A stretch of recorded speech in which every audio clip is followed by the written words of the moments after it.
Okay, so part 3 of environmental and nutritional disease. Sorry. Now, for nutritional disease, we will tackle malnutrition and vitamin deficiency. Okay, so for malnutrition, this is a consequence of inadequate intake of proteins and calories or deficiencies in the digestion or absorption of protein that would result to the loss of fat and muscle mass and weight loss and generalized weakness. So dietary insufficiency and a well-balanced diet, okay? A well-balanced diet. It should provide sufficient energy in the form of your carbs, your fats, and your proteins, amino acid, and fatty acids, because this will be used as your building blocks and synthesis of your proteins and lipids. Okay, vitamins and minerals, because this would serve as a coenzymes or hormones for the metabolic pathways or your calcium and phosphate. So let's talk about primary malnutrition. Primary malnutrition, either one or all of these is missing in the diet. Secondary malnutrition, okay? This results from malabsorption. You have a complete diet, well-balanced diet, but you cannot absorb this properly. That's why you have secondary malnutrition. Now, there are several conditions that could lead to primary or secondary malnutrition. First, poverty. Common yan here in the Philippines. Okay?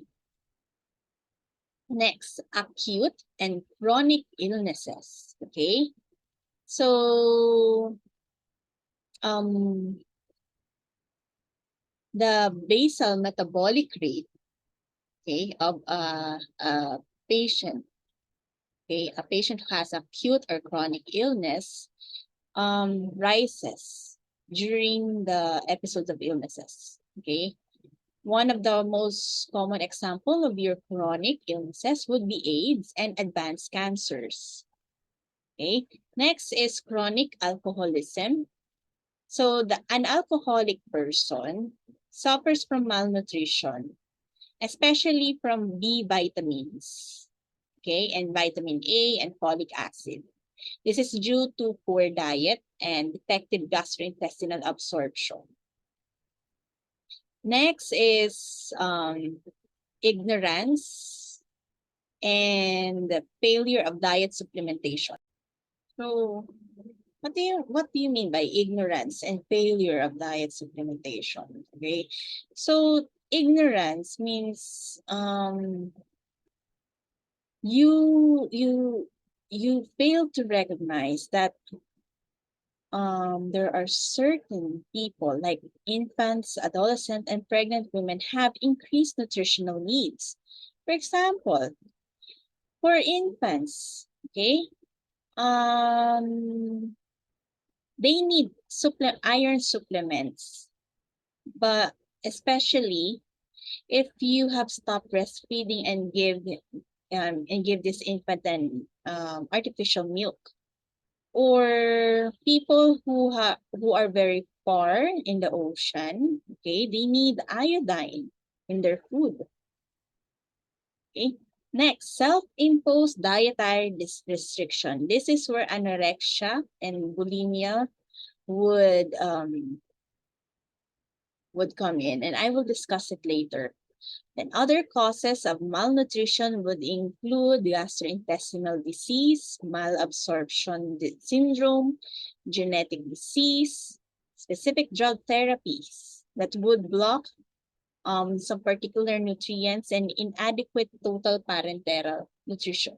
So according to the Philippine Statistic Authority, trivia, okay, there are 9.3 million children in the Philippines that are considered poor, while 8.1% are food poor. Okay, that's a lot. in the Philippines. Now, let's talk about severe acute malnutrition.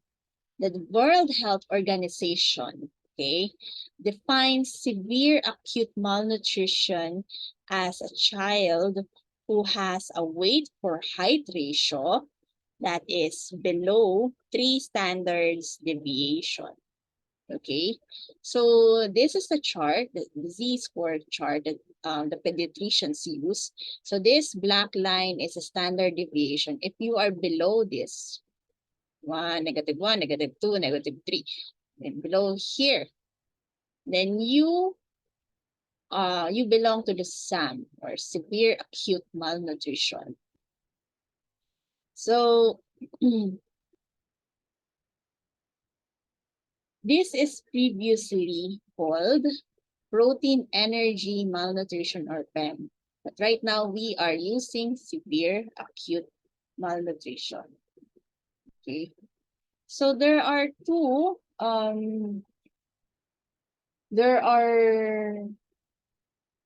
compartments. Okay. There are two compartments of in the body. First is the somatic compartment, which is composed of your skeletal muscle, and your visceral compartment, composed of your visceral organs. Okay, so wait, wait now.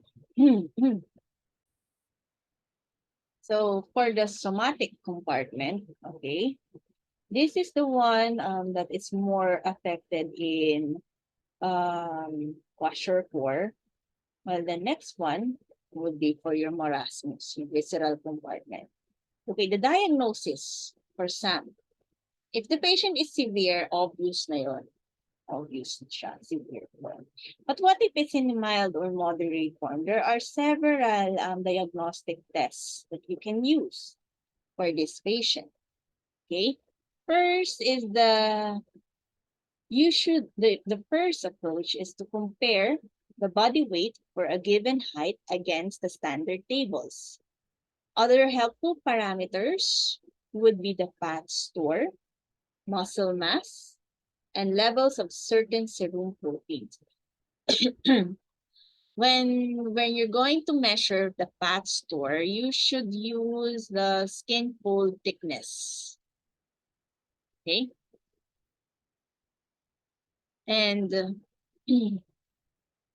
if the somatic protein compartment is catabolized, the resultant reduction there's a decrease in your muscle mass. So what you're going to do, MUA, okay? Your measurement of the upper arm circumference. Okay, MUA, muscle mass. For levels of certain serum proteins, you can do clinical testing for your albumin, okay, globulin, for this one. So first, there are two ends for your severe acute malnutrition, or two diseases, marasmus and kwashiorkor. So first, let's talk about marasmus. Okay, marasmus, payat. Okay, what is affected here is a somatic compartment. So in the marasmus, the diet is severely lacking in calories. Calorie is a problem dito. So the child is considered marasmus if his weight would fall 60% from the normal sex, based from the height and the age. Okay. So this child would suffer growth retardation and loss of muscle mass as a result of catabolism and depletion of your somatic protein compartment. Okay. As I said before, somatic protein is the one that is affected for marasmus. The visceral protein, okay, the visceral protein compartment. only depleted marginally. So when you're going to do your serum protein test, like your albumin, it will be either normal or slightly reduced, slightly decreased. Okay. Now for this patient, look at how thin this patient is because his subcutaneous fat is used as energy. Okay. So this is the subcutaneous fat will be used as a fuel or energy for him to para makagalaw siya. Okay? The leptin that I will discuss later in obesity is very low. Okay? And because this patient, this child has very or no muscle and no subcutaneous fat, they look like this, very, very thin or emaciated. Okay? Then their head would appear too big from their size. Okay? This patient would also have anemia, vitamin deficiencies. Okay? Your T cells would also have deficiencies for this patient. Next, kwashiorkor. Okay? Kwashiorkor. This occurs when the diet is protein deprived. Okay? And there is greater than the reduction in your total calories. So protein deprivation is great. This is the most common form of your SAM. Okay,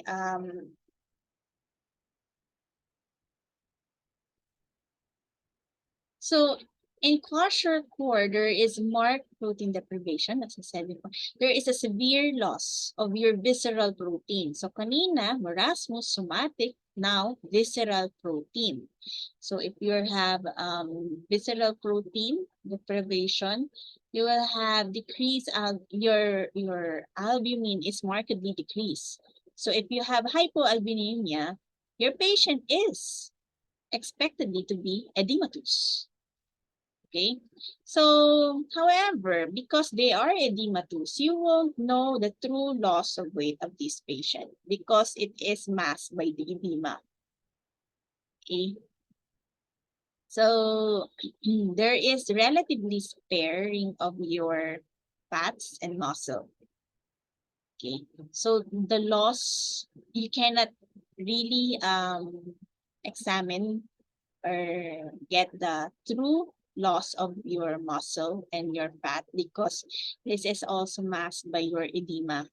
Okay.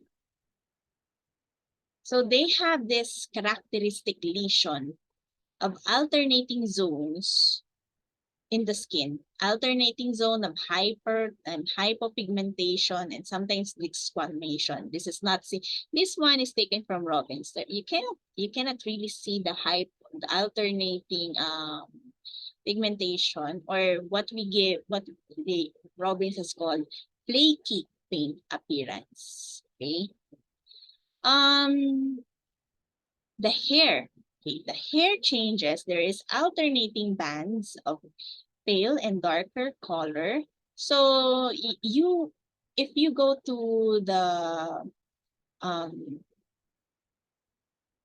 the poverty area, the poverty side of this is what is there's the new term for them. Okay, these areas in the Philippines, you will notice that this kid, they have these kids na pot belly appearance, kaya malaki ang tiyan, big tummy, but they have this yung hair nila, they look like na parang dyed, it was dyed, but it's actually a sign of your kwashiorkor. Yun yung loss of color. Okay? Hindi yan kinulayan. Ano yan? Effect yan ng kwashiorkor. Okay? The other features yan, would be an enlarged fatty liver and they would also develop this apathy, listlessness, and loss of appetite. They also have vitamin deficiencies. Um, these patients. So morphologies. Okay, let's talk about the morphologies. So the main anatomic changes for both kwashiorkor and marasmus is that both of them have growth failure. For kwashiorkor, they have this edema because of hypoalbuminemia. For your marasmus, loss of body fat and atrophy of muscle. Okay, so first, the liver in your kwashiorkor, as I said before, is enlarged and fatty liver. Pero the cirrhosis superimposed, very rare. Okay? Fatty liver lang sila. The small bowels of your kwashiorkor patient. Where's my pointer? Yan. The small bowels of your kwashiorkor patients have mucosal atrophy, decreased mitotic cells in your crypts and glands, and they have this, yung sa lumen, okay? The lamina propria has this mucosal atrophy, loss of villi and microvilli, okay, mostly. So that's the reason why they cannot digest this food and the vitamins properly, because you have loss of villi and microvilli. Remember that you have this Peyer's patches here, right? So kung decrease yung mga ano mo, affected din yun. Okay?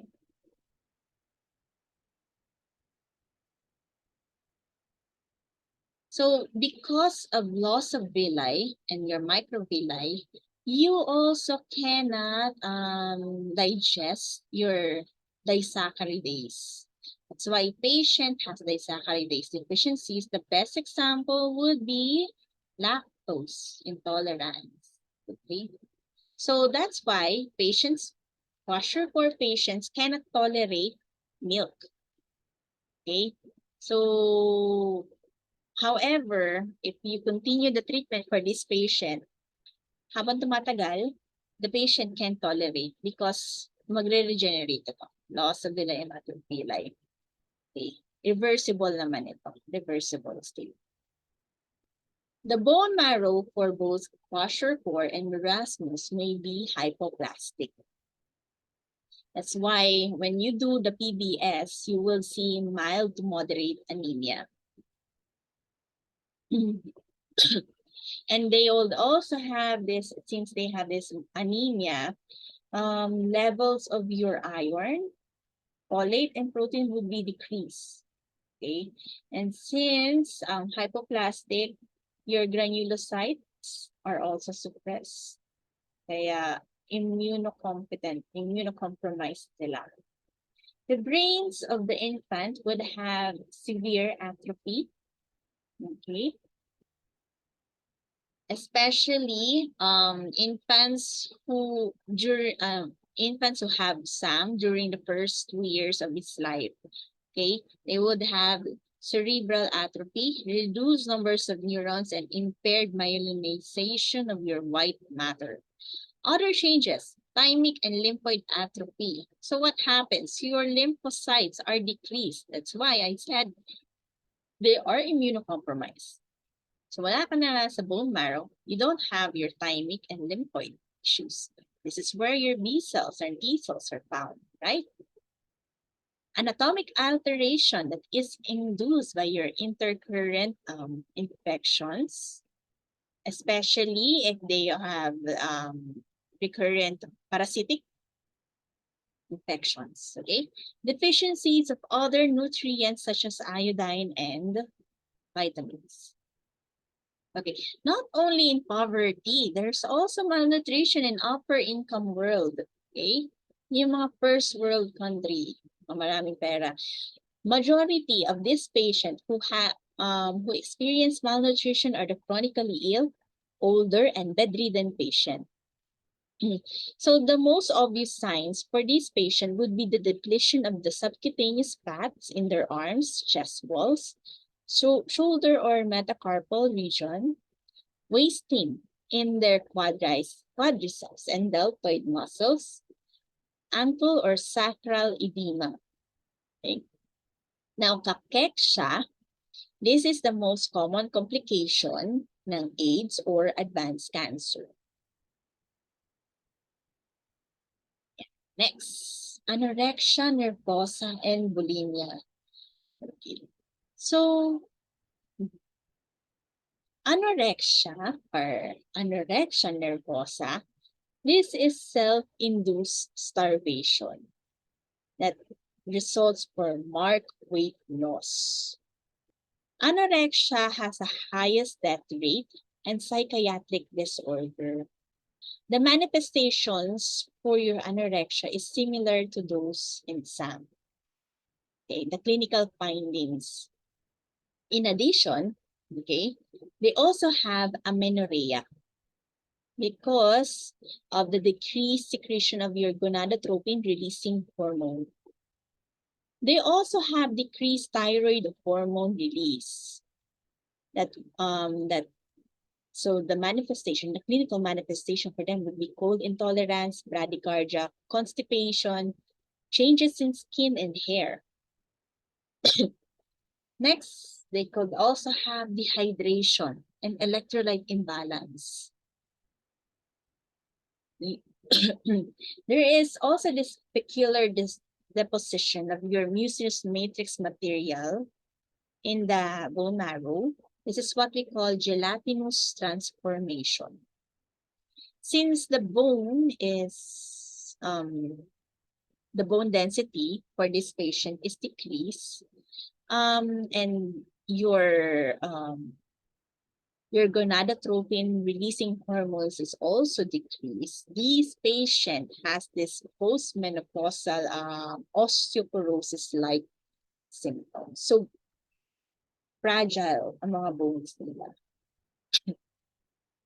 Anemia, lymphopenia, hypoalbuminemia could be present. And the major complication for your anorexia nervosa is cardiac arrhythmia and sudden death. Okay. Next, bulimia. So bulimia, what happens to patients with bulimia is that the patient would binge on food and then they would induce vomiting. Okay. So sa kanila, normal yung binge eating kasi they would eat large amount of food and then after that, they would induce vomiting. So, parang magtataka ka, ang dami-dami kinakain, pero payat. Yan. This is more common compared to your anorexia nervosa. Okay.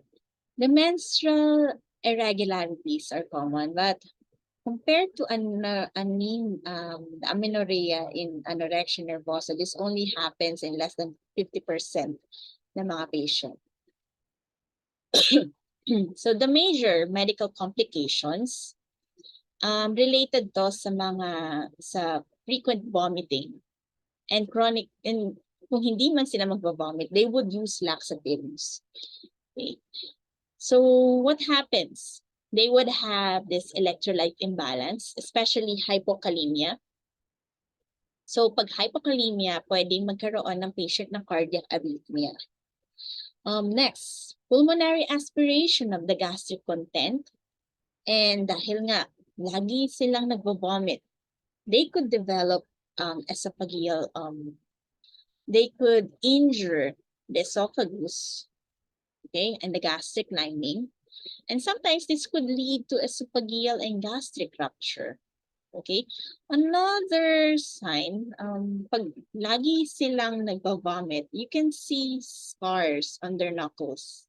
Okay? However, there is no specific sign and symptoms for diagnosis of bulimia. That's why comprehensive psychological assessment is is the diagnostic tool para sa mga patients na to. Okay. Next, vitamin deficiencies. Okay. There are 13 vitamins that is necessary for health. Vitamins A, D, E, and K, ADEK. These vitamins are fat solubles. Yun lang, ADEK. These are the only fat soluble vitamins, while the others are water soluble. So fat soluble is more readily stored sa body. But they can be poorly absorbed in fat malabsorption disorder or any disturbance sa mga digestive function. So let's talk about vitamin A. Vitamin A, alam naman natin, we all know that vitamin A is responsible for your vision, pagpaganda ng mata, cell growth and differentiation, and regulation of your lipid metabolism. So the name vitamin A, okay, includes your retinol, retinal, and retinoic acid. So all of them has similar biologic activities. So you can get vitamin A. Wait,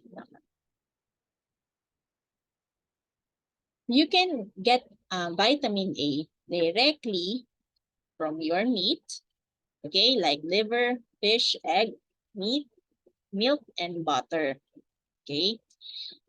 You can also get vitamin A from your yellow and leafy green vegetables such as carrots, squash, and spinach. Okay. So this is what we call these vegetables are the large producers of what we call carotenoids. Okay. Carotenoids contributes approximately 30% of vitamin A. And the best example of your carotenoids is the beta-carotene. Okay, beta-carotene. So vitamin A is a fat-soluble vitamin, and its absorption requires bile, pancreatic enzyme, and some levels of antioxidant activities in the food. Okay, so meat. Retinol na siya. Directly retinol. While your vegetables, ang form dito is beta-carotene. So both your retinol and beta-carotene would enter your intestinal cells. The beta-carotene would be converted to retinol inside. Okay? Yan, yung intestinal cells.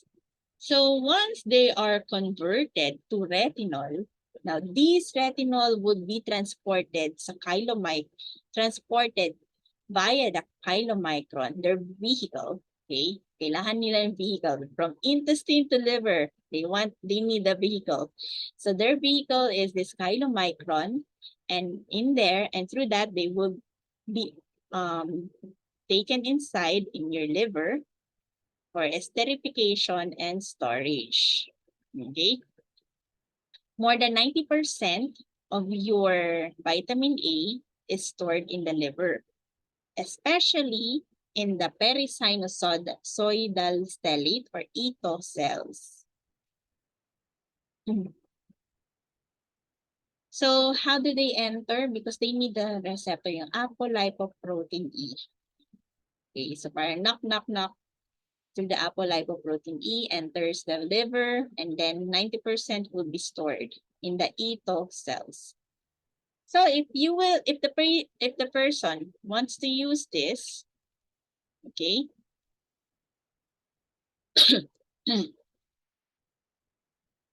so this will be transformed. This will be mobilized. Okay, this can be mobilized So the retinol would bind to a specific binding protein called RBP, the retinol binding protein. The retinol, ayan, magbabind sila dyan before release. Okay, so the uptake of this one, yung retinol, RBP, in the peripheral tissue is dependent sa cell receptors, cell surface receptors that is specific sa RBP. So yun.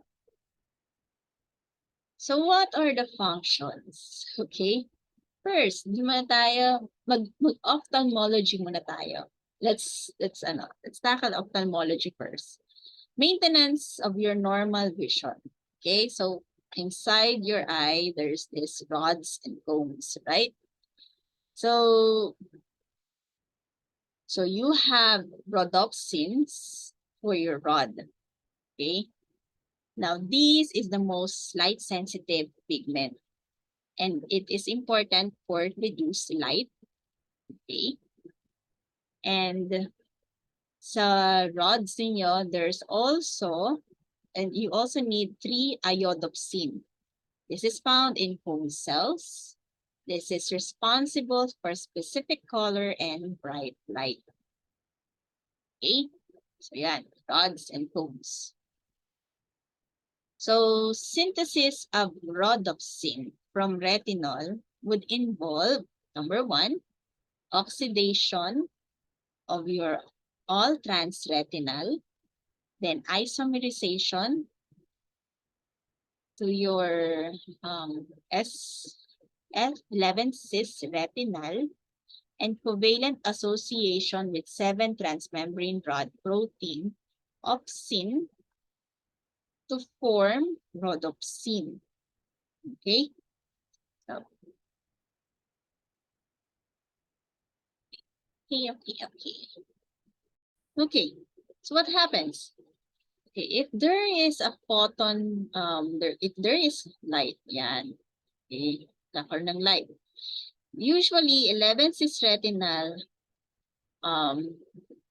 may kasama siyang opsin.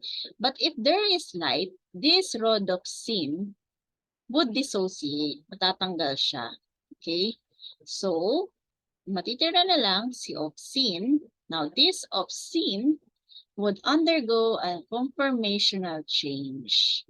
Now, this conformational change will trigger a series of downstream events that will generate an impulse, and then it will be transmitted to the neurons from the retina to the brain. Okay? So, opsin, magbabind siya sa all-trans retinal. That's why from 11-cis to all-trans retinal. What happens naman kung walang light reaction? Only dark naman. Okay. This all-trans retinal will be reconverted back. Okay? Matatanggal siya, then bind dito kay rhodopsin, then it will become all-cis retinal. Okay? All-trans retinal, pag dark, papunta kay 11-cis retinal. Pag may light, from 11-cis, will go to all-trans retinal. Okay? Next, cell growth and differentiation. This vitamin A plays an important role in the orderly differentiation of your epithelium, especially yung mucus-secreting epithelium. Okay, so if there's a deficiency, this lining epithelium, especially found in your colon, okay, would undergo metaplasia, metaplastic changes. So from your mucus, sometimes it will turn into goblet or stratified squamous epithelium. Okay. So kanina, diba, I said about the RA. Okay. So your retinoic acid has these receptors called RAR. Okay. So these RAR causes the release of your photoreceptors and obligatory formation of heterodimers with another retinoid receptor called RXR. Okay? So, from here, magbabind siya to RXR.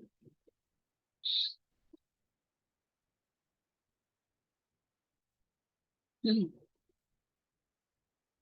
So, this effect, through this effect, okay, retinoids will regulate your cell growth and differentiation, cell cycle control, and biologic responses.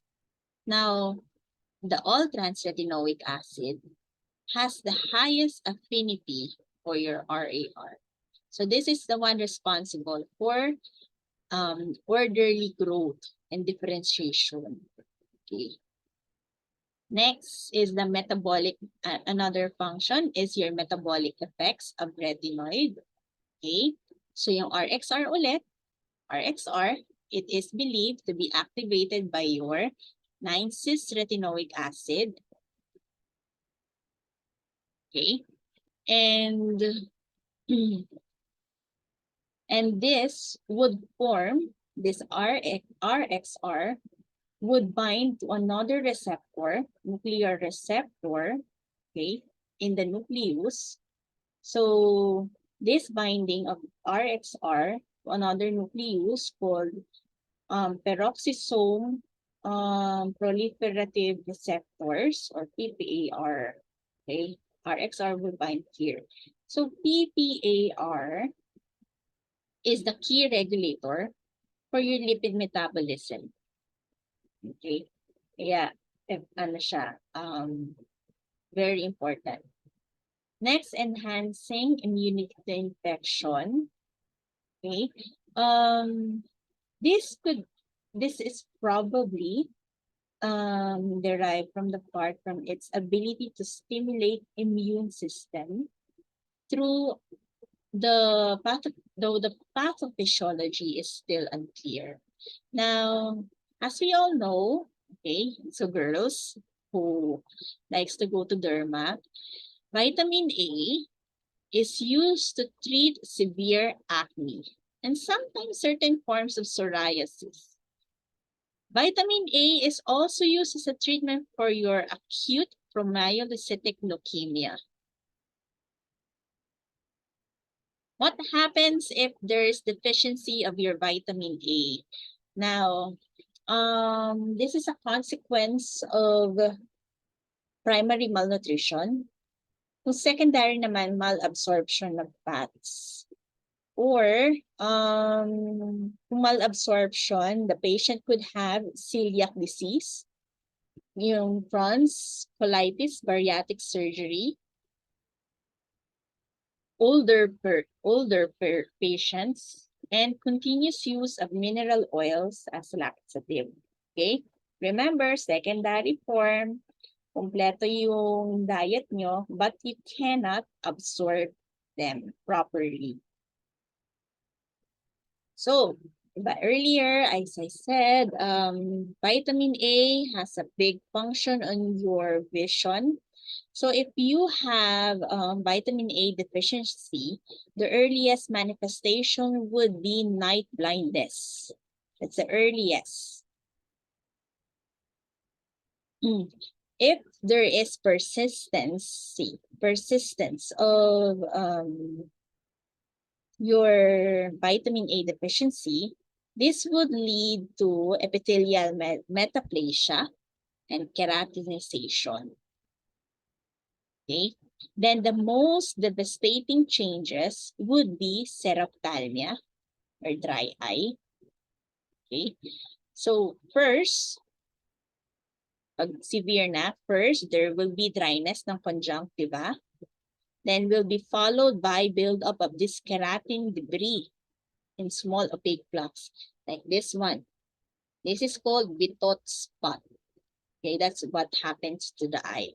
So earliest, remember, earliest is impaired vision, particularly night blindness. Okay.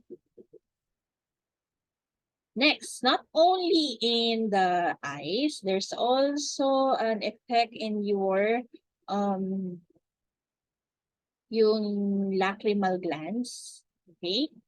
mucus-secreting epithelium. Okay, there is this metaplastic changes.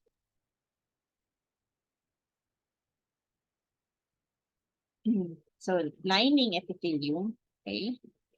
Upper respiratory tract, ayan, squamous metaplasia.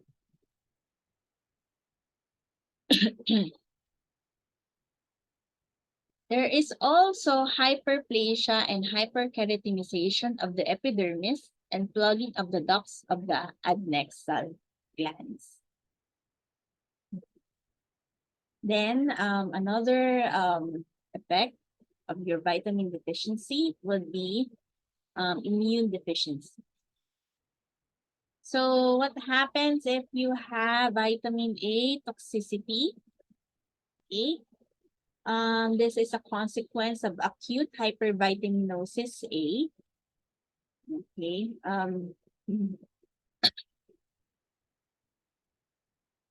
This is described on patients who ingest the liver of whales, shark, and even tuna. Okay, that they have because yung liver na yun has increased amount of vitamin A.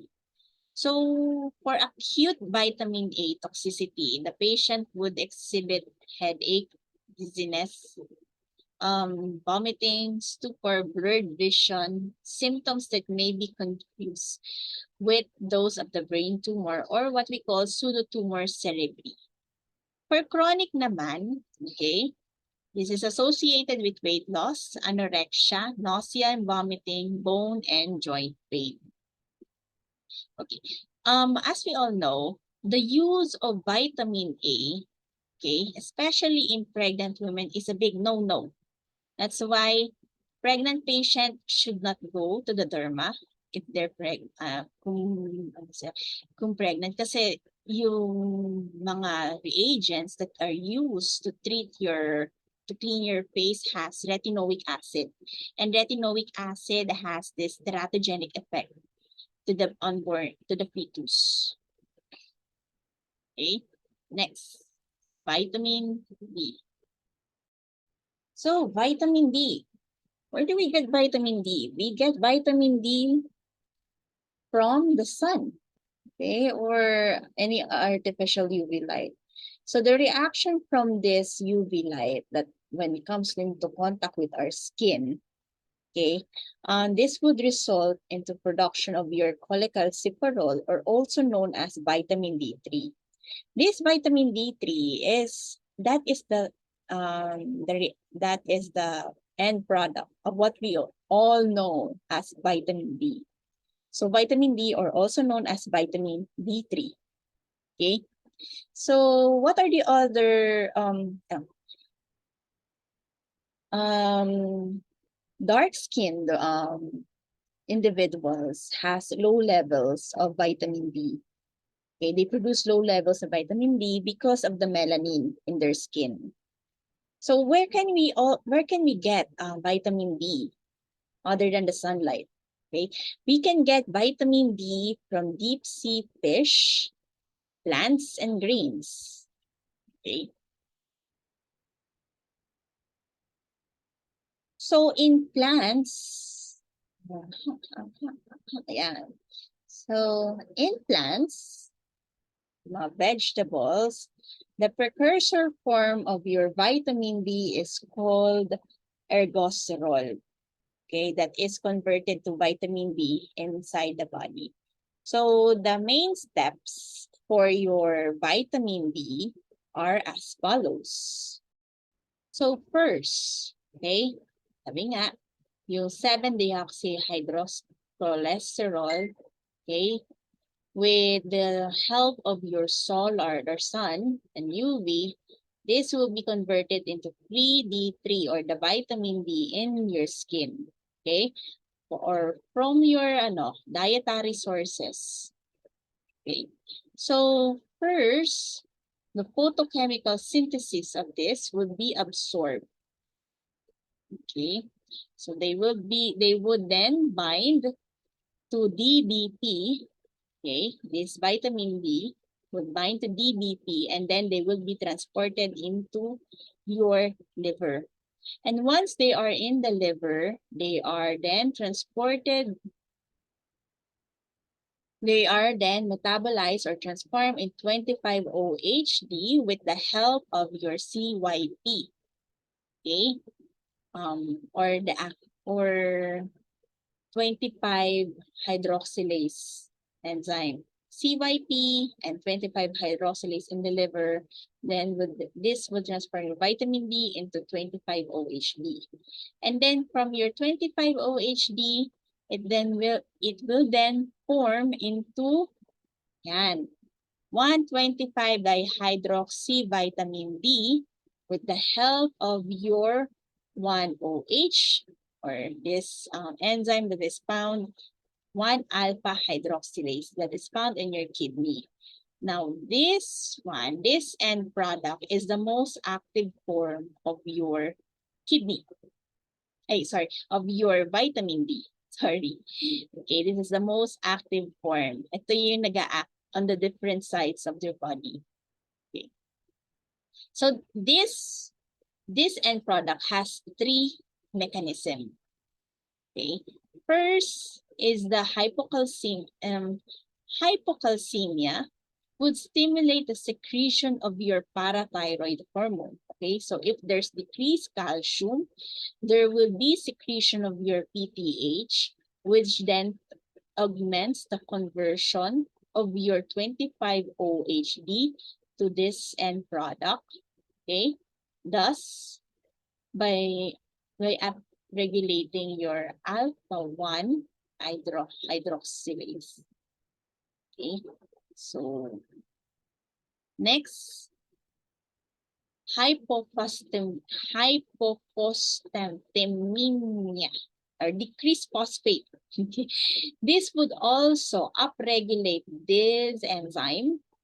Okay, increase 1-alpha hydroxylase, thus increasing the production of this end product. Okay, then another. So these are the 3 mechanisms that would regulate this end product. So first, PTH. Next is decreased parathyroid, decreased phosphate. And last, an increased level of this end product, okay, would downregulate its own synthesis by inhibiting this enzyme. Okay, negative feedback naman.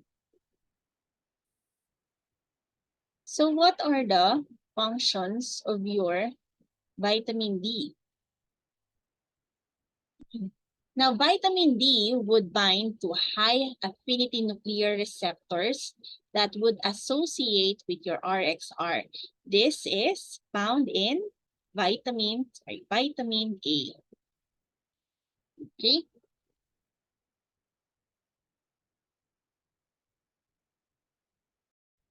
So, with the end product of your vitamin D, okay, they have several receptors that are present in most cells, especially sa small intestine, sa bones, and kidneys.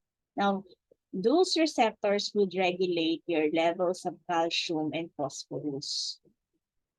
So other than that, they also have this immunomodulatory and anti-proliferative effects. Okay. Then lastly, they activate protein kinase C that would open your calcium channels. Okay, so next, this is a busy slide. The effects of vitamin D on calcium and phosphorus homeostasis. Okay, so dito lang siya.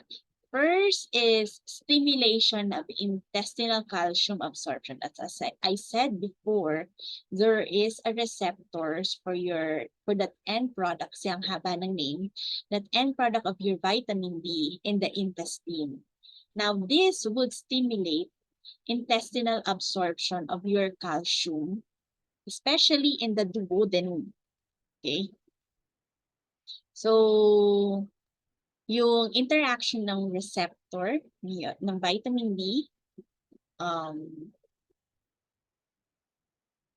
So that interaction of your vitamin D and your RXR, okay? So this would activate your transcription, this certain transcription called TRPV, that would encode a critical calcium transport channel.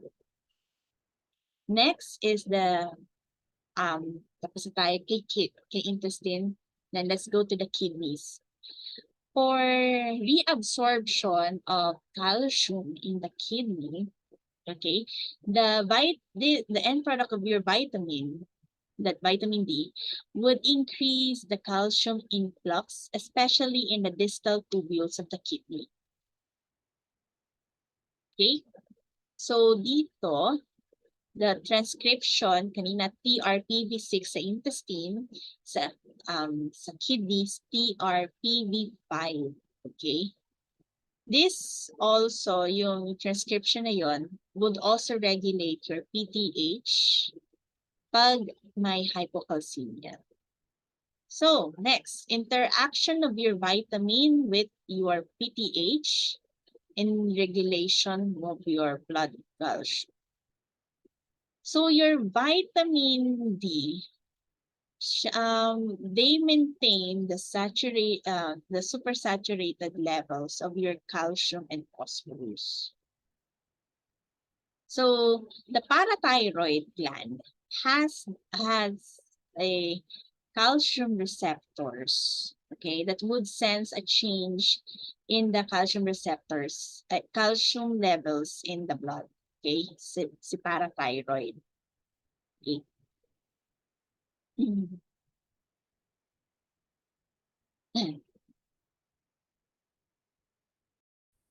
So if there's a decrease in your calcium, your PTH would, your parathyroid hormone, your parathyroid gland would release PTH.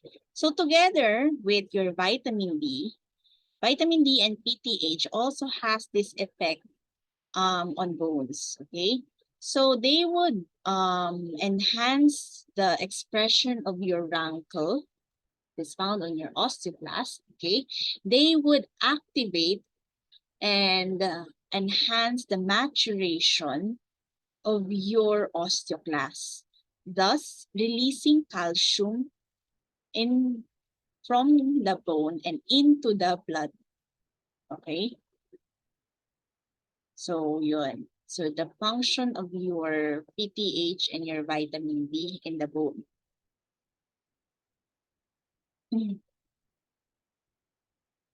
Next is mineralization of your bone. The vitamin D would contribute to the mineralization of your osteoid matrix and the epiphyseal cartilage in both the flat and the long bones. Now, vitamin D would stimulate your osteoblasts to synthesize the calcium called osteocalcin that is involved in the deposition of your calcium during bone development. Kaya very important si vitamin D in growing bones. So as I said before, okay, if there is decreased calcium in the blood, okay, the PTH production will be elevated because this is also important for your vitamin D. So once the PTH production is elevated, it would activate your renal 1-alpha hydroxylase, thus increasing the formation of the end product of your vitamin D. There would be increased resorption of your calcium from bone by osteoclast, decreased renal calcium excretion, and increased renal excretion of your phosphate. Okay, so the main function is to increase the calcium in your blood. What happens if there is vitamin D deficiency? The normal reference range for the circulating end product of your vitamin is 20 to 100 nanogram per milliliter. The concentration of less than 20 will give you the diagnosis of a vitamin D deficiency. For children, the diagnosis will be rickets. Adults, osteomalacia. Okay.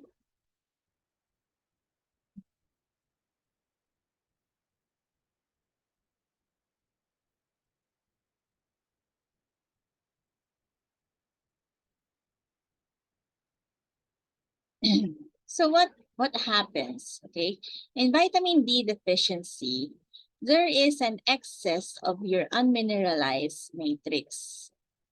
Okay. So what happens?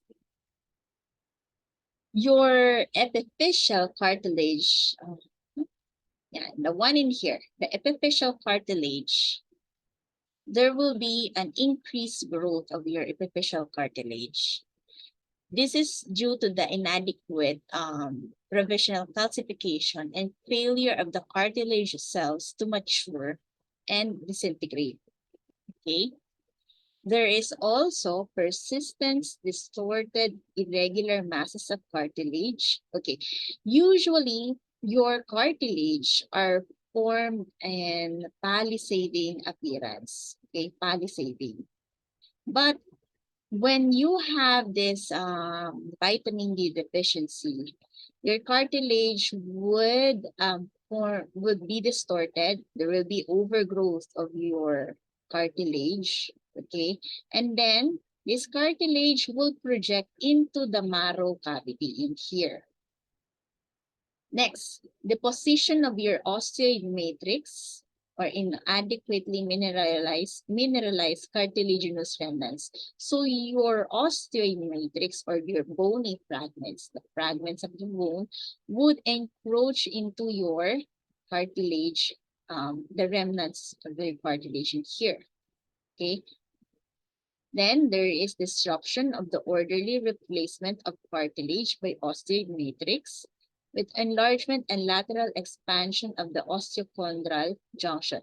The osteochondral junction is the border between your bone and your cartilage. So there is disruption. Abnormal growth of capillaries and fibroblasts in the disorganized growth zone. Okay. Now, because of this disorganized structure of your cartilage and bone, your bones are brittle. So very prone to fractures yung mga patients natin. And because very fragile yung bone na, this is there is a high incidence or high risk for deformation. That's why bow-legged yung mga babies. Okay? Kasi disorganized. Dapat dito, okay, your cartilage would only appear up to here lang. Okay, they would not encroach in here. Okay, and then they should be appear in palisading forms, not like this, overgrowth. Okay, also your bony structure has no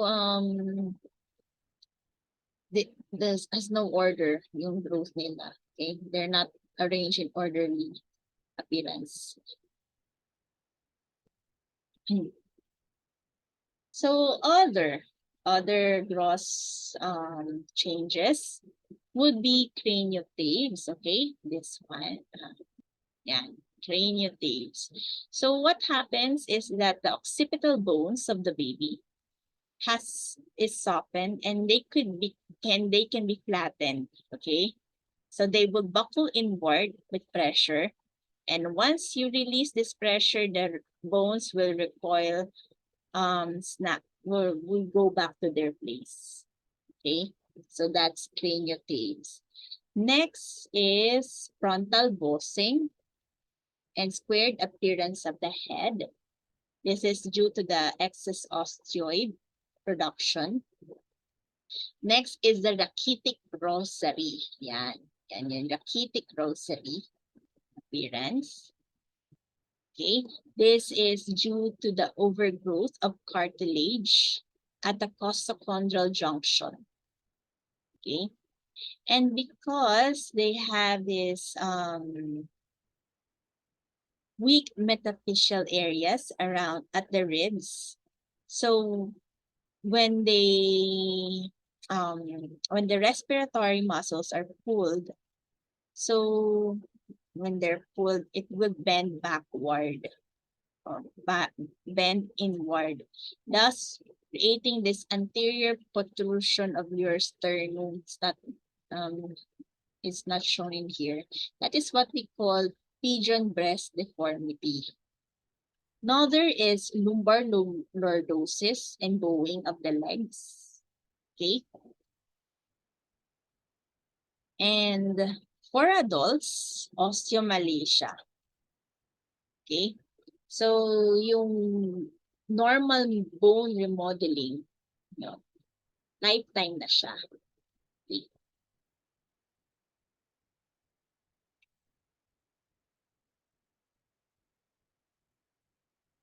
What happens if you are exposed to um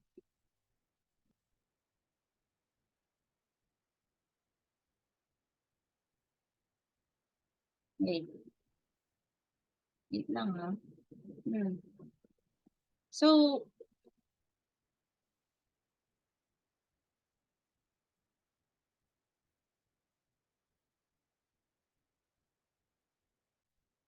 okay. I kind of remember that there is this study, okay? There's still study about the effects of your vitamin D and the immune system, okay? Because there are some in your macrophage, keratinocytes, and tissues such as your breast, prostate, and colons has this vitamin D receptors. So it is said that there will be an altered gene expression, but still undergoing studies pa. Okay, so yun.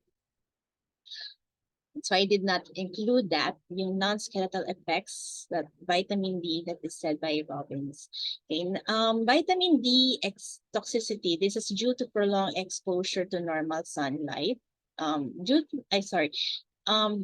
exposure, even if you stay outside for too long, you cannot have vitamin D toxicity. Okay, so the only time you can have vitamin D toxicity if you will administer vitamin D in mega doses. Okay. So what happens in children? You will have metastatic calcification of soft tissue. In adults, bone pain and hypercalcemia. Okay. So that's the only cause of vitamin D toxicity, ingestion. Ingestion only. Vitamin C. Vitamin C. Um, Vitamin C comes from your fish, milk, and some animal products like your liver and fish. And it's abundant in a variety of fruits and vegetables. Okay. So the function of your vitamin C is first collagen synthesis. Okay. So through the activation of your prolyl and lysyl hydroxylase, the from the inactive precursor would provide for the hydroxylation of your procollagen.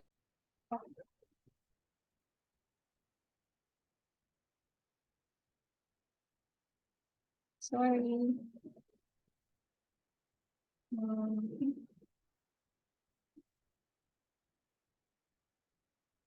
okay, wait. Sorry.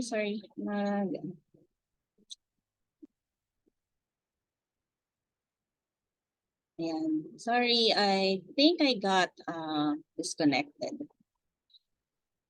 Where am I? Okay, collagen synthesis. Then next is neurotransmitter synthesis. This is a synthesis of your norepinephrine. Okay, that will require hydroxylation of your dopamine, antioxidant functions, and modulates immune response. So vitamin D deficiency, okay? So number one, scurvy, okay? So what happens is that in your vitamin D deficiency, there's impaired collagen formation. So the patient would have bleeding tendencies. Okay. Other effect would be inadequate synthesis of your osteoid and impaired wound healing because there is no collagen synthesis for this patient. Okay. Next, vitamin excess. Okay. Vitamin excess. Before during COVID, di ba? If there are some people who take excessive amount of vitamin C because they believe that if they take an excessive amount of vitamin C, the effects of it and the immune system would also be greater. That's not true. Okay. No, that's not true. So you will just release the vitamin C, and then our body will just take the adequate amount of vitamin C that is needed and release the rest. Okay, so these are the other vitamins found. Okay, so next, obesity. Okay, obesity is defined as accumulation of adipose tissue that is sufficient magnitude to impair your health, the health of the patient. So it is also estimated that there are 1.9 billion adults that are estimated to be overweight, or obese. Having obese could be the factors could be genetic, environmental, or psychological factors. Okay. Okay. Now, apparently, okay, our body has this fine balance that or our body has this control system, okay, called the lipostat. Okay, this would sense that if our energy stores are depleted, it would appropriately store food, okay, for your energy. Siya yung balance daw, okay? So regular food intake and energy expenditure. So how do we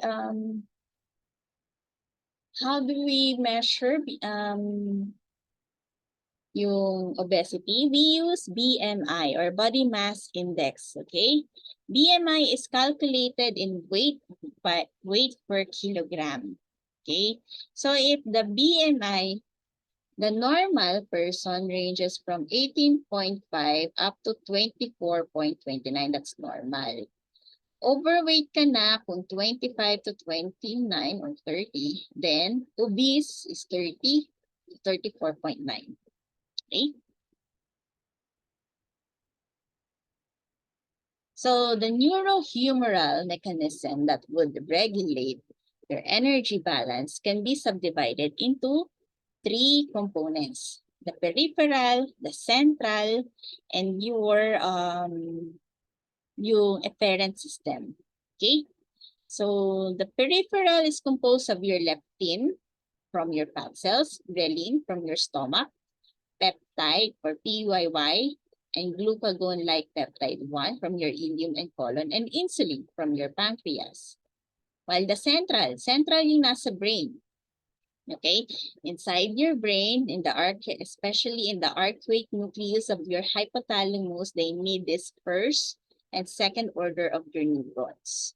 Okay. So first order ng neurons, you have this pro-opiomelanocortin or POMC, and cocaine and amphetamine regulated transcript or CART neurons.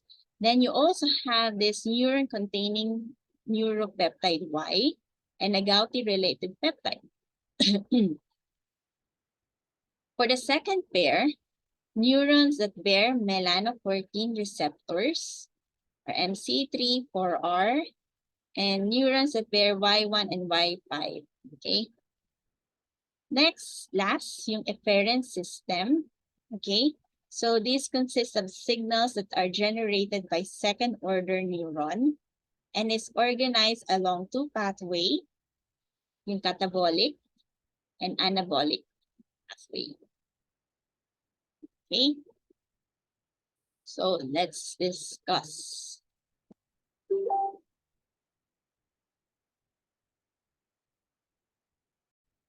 Okay. So when the patient eats, okay, kumain ka na, you eat. So your POMC, that is cleaved from your POMC card, okay, yung neurons na to, would give rise to your alpha MSH or melanocyte stimulating hormone. Now this would activate your MC3-4R that is found on your second order of neuron. Remember your central, okay? Now this second order of neuron is responsible for reducing your food intake, kaya negative, and then increase your energy consumption. Okay?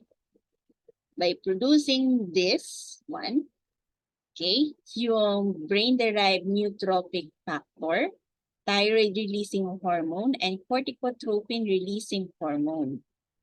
In contrast, pag nagutom or fasting state, okay, fasting state, your NPYP, ito naman, punta tayo dito, NPYP would release your NPY, okay, which will then activate your Y1 and Y5 in the second order. Then these second order neurons will activate your increased food intake and decreased food consumption. Okay? So yung mga apparent signals, leptin, okay, decrease niya yung food intake mo, ay i-inhibit niya to para hindi ka, parang ang sense niya is busog ka, leptin. So it will go positive energy consumption. Okay? Same with your PYY, pero si ghrelin, siya yung nagsistimulate ng food intake. Okay? So, yan, ganyan. Okay, let's talk about leptin. Leptin secreted by, as I said before, fat cell. Okay? That is regulated by the adequacy of your fat stores. Now, so leptin secretion is stimulated and it crosses the blood-brain barrier and travels to the hypothalamus. Now, abundance of your leptin, as I said before, would stimulate physical activity, heat production, and energy expenditure. Kaya yun nga, positive siya for, yun yung yung pathway for positive energy consumption. Okay. So, there's this what we call thermogenesis. Thermogenesis is an important catabolic effect that is mediated by your leptin. Now, what happens is that it increases the release of your norepinephrine from your sympathetic nerve endings in adipose tissue. Now, the central role of your leptin is in energy homeostasis is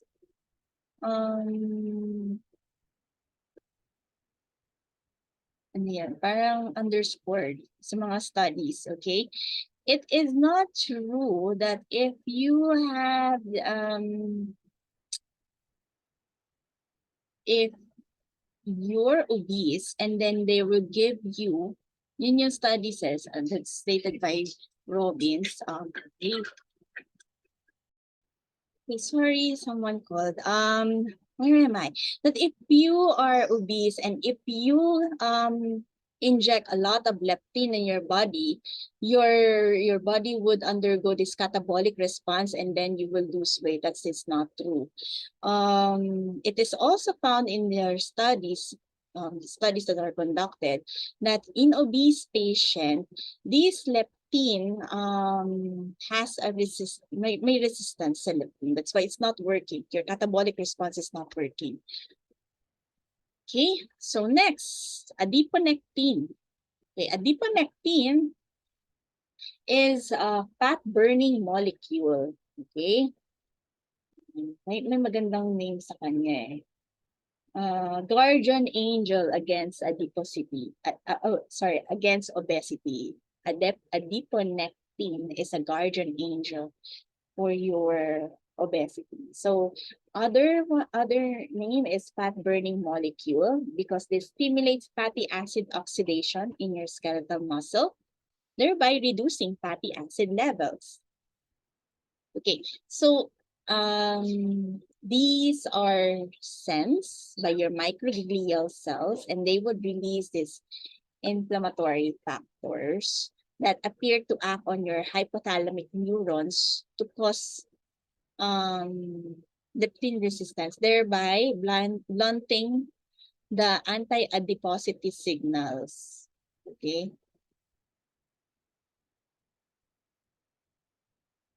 So, baka nalito kayo doon. Okay. So, these adiponectin, okay, they would respond, okay, by releasing inflammatory factors. Okay. Kasi yung mga excess fatty acid, these will be sensed by your microglial cells. And then, yung yung fatty acid na yon that are sensed by your microglial cells would, yun yung way for the adiponectin to act. So, adiponectin would release inflammatory factors against your fatty acids. Okay, because these fatty acids would cause yung leptin resistance. Kaya nga, di ba kanina sabi ko, as I said before, in obese patients, there has been found to be leptin resistance. So ito, si adiponectin,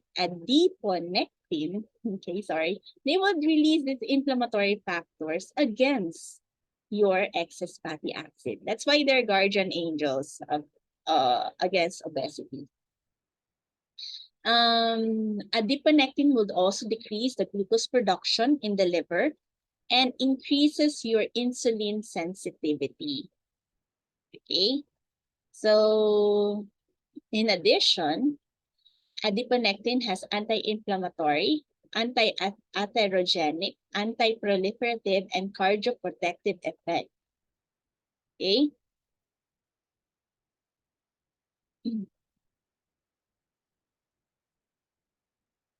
So there are two receptors for your adiponectin, AdipoR1 and AdipoR2. So these receptors are found in many tissues, including your brain, but they're mostly found in your skeletal muscles and liver. So the binding of your adiponectin to its receptors would trigger the signals that would activate your CAMP, okay, which will in turn phosphorylates and inactivate your acetyl coenzyme A, which is a key enzyme for your fatty acid synthesis. Next, gut hormones like your ghrelin, PYY, and GLP-1. Your ghrelin increases your food intake. Okay, that's why siya yung pathway for anabolic compound. Your ghrelin levels will normally rise before meals and fall 1 to 2 hours afterwards. But this is blunted in obese patients. Okay, the ghrelin levels are lower sa obese individuals. That's why they can eat ng mas matagal.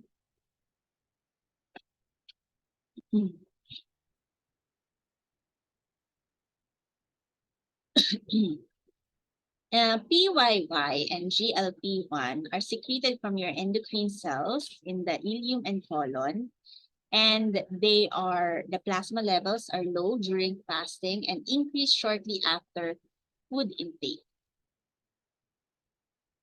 Next, adipose tissues. There are two types of your adipose tissues, the white and the brown or fat. Okay, let's talk about bat. The bat has the unique property of expending your energy by non-shivering thermogenesis. It is found that neonates had increased amount of bat. Okay, so the bat would function by uncoupling their energy production from your storage and thus converting this energy produced into heat. Okay?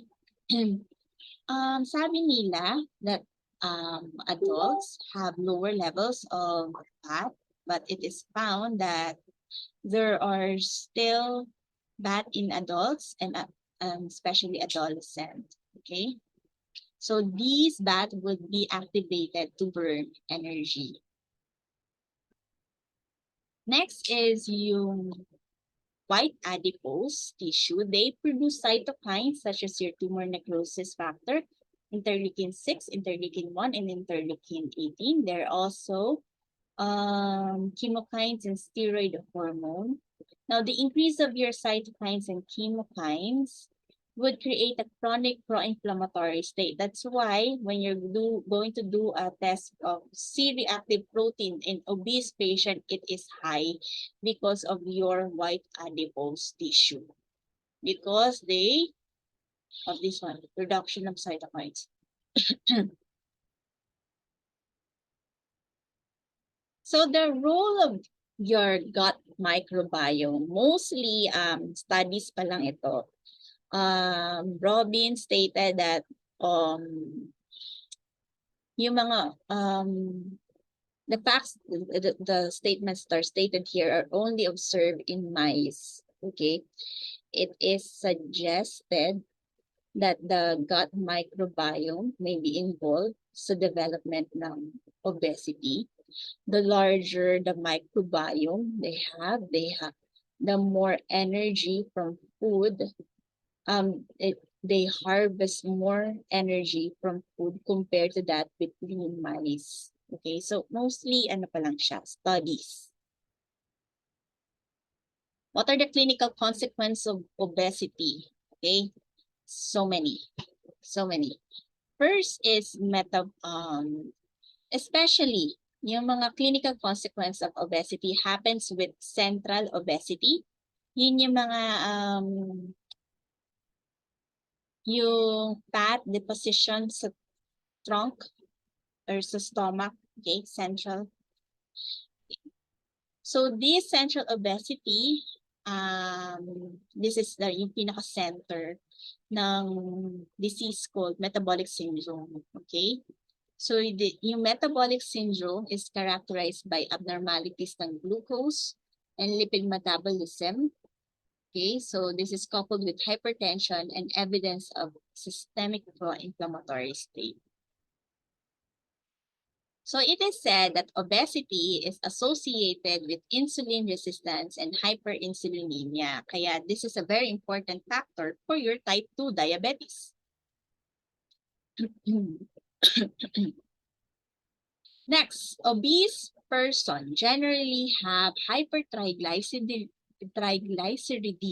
and low HDL cholesterol level. That's why increase ang risk nila for atherosclerosis.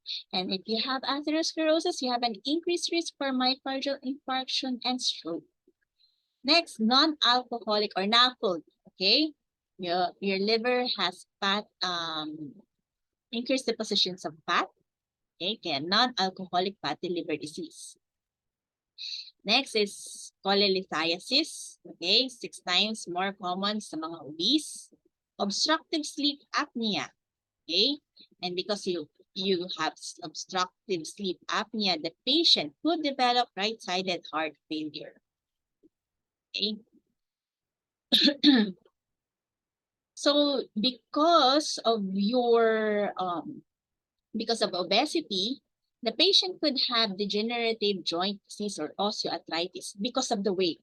Okay, this weight could cause an increased pressure to your cartilage in the knees. That's why pwede silang mag-thin out and thus causing osteoarthritis. Okay, next, as I said before, your obesity has this pro-inflammatory state. That's why your CRP test for obesity is increased. Next, obesity and cancer. There is an increased incidence for certain cancers for obese patients. These includes esophagus, thyroid, colon, kidney in men, and cancers of for women, esophagus, endometrium, gallbladder, and kidney. Okay.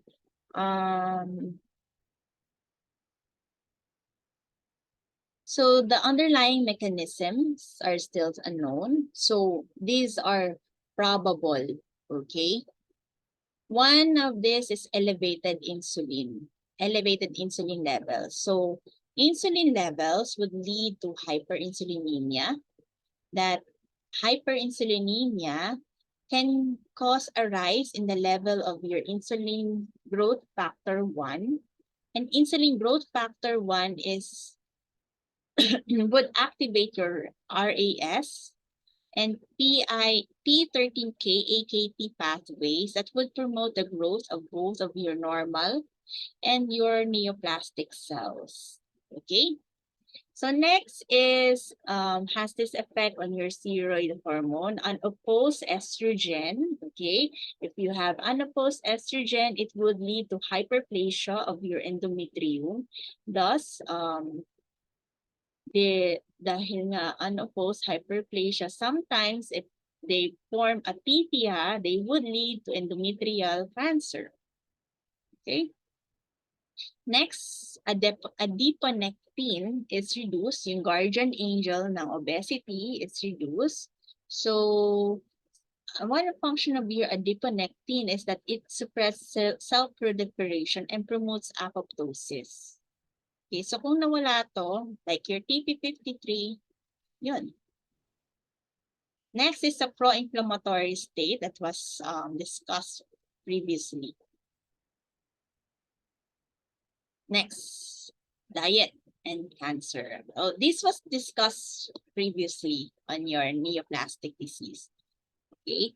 There are specific cancers that there's specific food that can cause cancers. Like for instance, the content of the exogenous carcinogens like your aflatoxins. Okay. This is involved, yung aflatoxin is involved for your hepatocellular carcinoma. Next, yung endogenous naman, synthesis of carcinogens from dietary components, yung nitrosamines and nitrosamides, okay? This is connected to your gastric carcinoma. Lack of protective factors like the low intake of fibers, okay? So kung low ang intake ng fiber mo, this could lead to colon cancer, okay? Because high fiber diet has a protective effect because it has an increased stool bulk and decreased transit times and the capacity of your fibers to bind to certain carcinogens. Thereby, they're protecting your mucosa. Next, second to the last is diet and systemic disease. So, second to the last tayo. Okay, so there are certain diets, okay? There are specific effects of diets that have been recognized, okay? So, wait. So first, let's talk about this. It is said that it depends on what you eat. Okay, high-fat diet would lead to or would contribute to atherogenesis or atherosclerosis. If you lower the level of the saturates, the level of your polyunsaturated fat, it will cause 10 to 15% reduction in your serum cholesterol. Okay, so very controversial yung mga diet, especially sa mga fat. Okay. So there are specific effects of diet that have been recognized by many researchers. So first is restricting the diet sodium intake would reduce hypertension, dietary fiber or roughage resulting to increased fecal bulk, okay?